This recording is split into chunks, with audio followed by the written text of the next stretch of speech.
My friend Shem, they must leave you alone. Like you are on your own league. As in, you are a king of queens. You're a queen of kings. Friendly, what your video? I think it's pumping. Like, friend, you're gonna do great. Um, I'm gonna be tuning in. Wow, you're one of a kind, and yeah, you're a child of the spirit, friend, and let it lead you at all times. I love you, and all the best with your YouTube channel. It's and when I say all the best, you're already doing great because everybody that needs to be there will be there. And I know the reasons that you're doing it is not to be famous or whatever, but is to get your work and your message across. Viva pre-colonization, like, it's very inspiring. I love you so much. I miss you and hope to see you soon. Bye.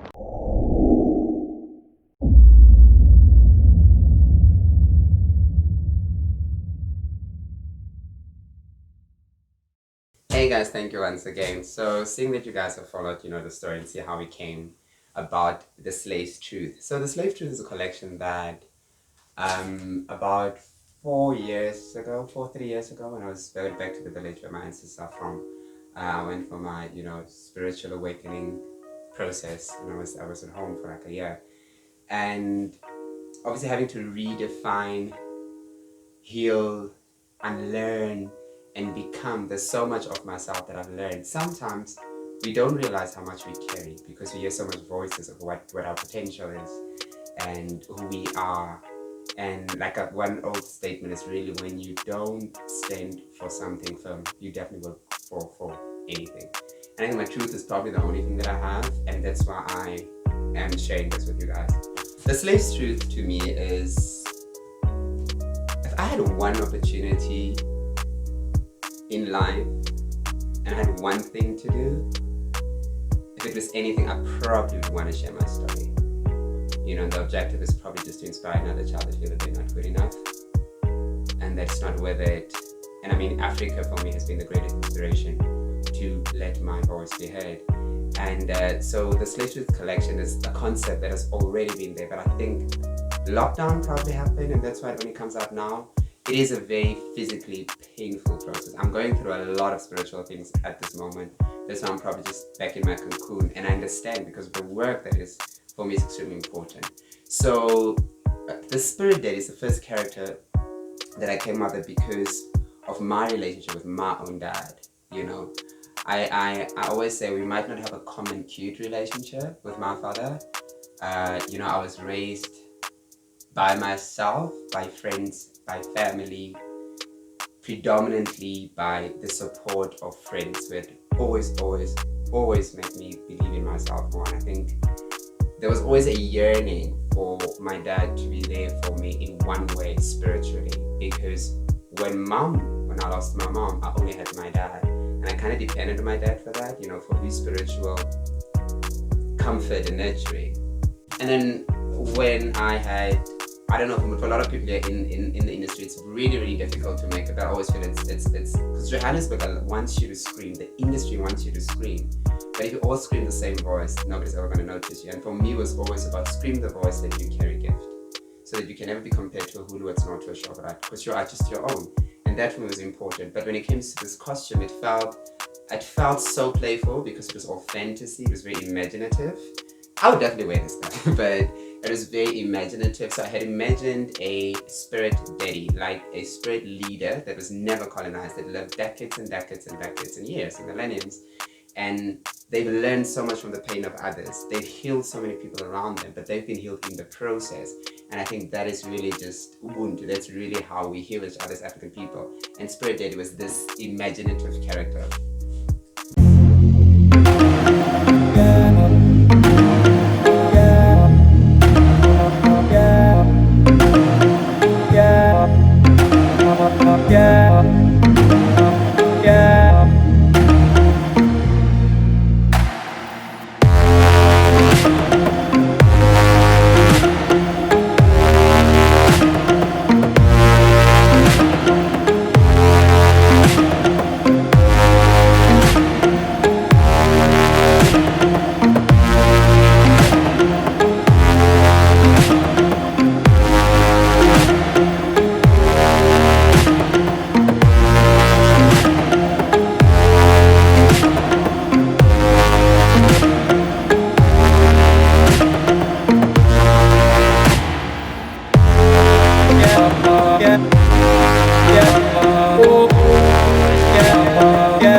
Is this working?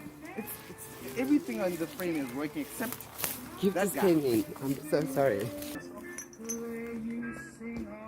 Gift man. Solo. Thank you. Gift man. Oh, cool. Fuck, let me leave. Okay, bye. Thank you.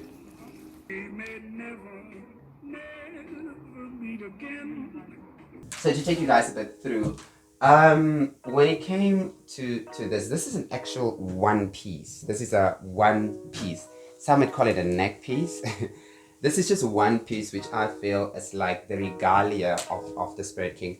I used this. This was a sutu hat that I cut in half, and then I used that to obviously have this because I didn't really have a lot of African references. Like I said, it's imaginative and it's very fantasy design. So it doesn't really stem from a great reference. It's more conversation and whatever came up, and I just did it. We all know shower beads' significance there. I think this for me, the sign of the infinity sign that you brought out here. Then you have this material, which I call hessian. Hessian is probably one material that everybody who knows my work knows I really love. I love natural structures. This is fiber, so this is like faux dreadlocks that I use because I love the color, I love the rough texture. No Modern Slave is a very rough, raw type of thing. So I used this and I had created this whole neck piece so it goes all around. And then we have this, right? Which kind of reminds me of a Jamaican shaman. And yeah, if we look more to the back of it, I had to literally dye this material with coffee because I wanted the old look that gives it's been aged. This is what I've gone through, and I always feel there's a diamond in the dirt. So that's just the contrast when you changing the material. I kind of really explored that. So this, you see the whole dirt. This for me is really just bringing different shades around, but also see that this person has gone through so much experiences. What I like about the Khoi people, they usually make their own stuff, and in an African culture, we always know that we are adorned. Whether your shaman adorns you, whether it's your father that will give you a next bracelet or a next bead for you to adorn yourself with. This just shows how the spirit daddy had used his own talent to create and adorn themselves. So as you see, this is really roughly woven, very intentionally so. This is like somebody who actually makes their own thing. So through years, this person has been constructing this thing themselves, for themselves, you know? And then when you look at this is actual wood, of course. I love using anything around me to create because we move into a world where you will be able to use, things that's around you just to create clothes. So I've done that, obviously glue gunned them, and then I had that done on them. So I think the other detail on the other side is actually really, really explicit. When you look at the bag, this is a very great part of my personal background. I remember the first time going to the village, and I was very, very young. My great-grandmother was still alive, and I used to play so much with what we call the Kgosi. It's very indigenous to the Northern Cape, to the province where I am, and it's actually part of this garment. So this just just amplifies the kingdomness, if I could say that, the regal aesthetic. And there, of course, here we have that. The same details with some beads. I still would love to work on this garment more, just so that it's really, really strong. You know what I mean? So all these details I still want to wish to build on more. And then, yeah, so this is about it. Then I have this. So this would be like that special little, this for me kind of represents very much where you're from. So this is from a black-backed jackal.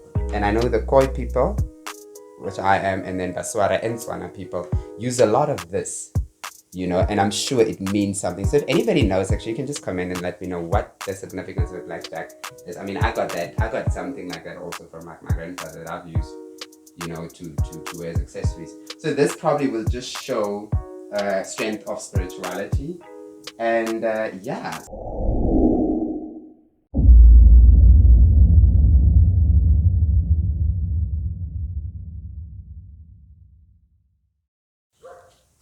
This is a book that I've been having since I'm 32 now. This is a book that I've been having since I was 15, 16. And this is where I wrote everything down, from my reflections to my dreams and my goals. And I'm reading one thing, which is very interesting. So this is like a little bio. I wrote like stuff down, asked myself questions. And there was one, and it said, what is your philosophy in life? I wrote it in Afrikaans, because I was in Afrikaans school. It means, Yena wari ek dan. It means, I don't know how to say it, but I'm going to try to say it in English. It means, do I actually care? Never give up. So it reminds me, when I was a 32-year-old, when I wrote this as a 16-year-old, there are so many opinions in the world. People will always have opinions of you. There are opinions about your work, this, whatever. When somebody says, do not touch this, it means do not touch my truth. Don't edit it, don't curate it, don't decorate it. Allow yourself to not ever, ever shy away from your truth. Whether it's uncomfortable for other people around you, whether they can edit and direct it for you, always, always walk in your own truth, ensuring that you don't hurt somebody in the process. That's a slave's truth.